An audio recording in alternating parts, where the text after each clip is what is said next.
Praise the lord అండి. ఈరోజు ఆదికాండము 1వ అధ్యాయము 10వ వచనం నుంచి చదువుకుందాం. దేవుడు ఆరిన నేలకు భూమి అని పేరు పెట్టును, జలరాశికి ఆయన సముద్రములని పేరు పెట్టును. అది మంచిదని దేవుడు చూచెను.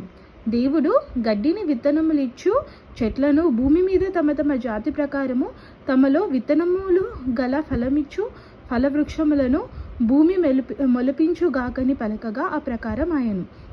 భూమి గడ్డిని తమ తమ జాతి ప్రకారము విత్తనములిచ్చు చెట్లను తమ తమ జాతి ప్రకారము తమలో విత్తనములు గల ఫలవృక్షములను మొలిపింపగా అది మంచిదని దేవుడు చూచెను.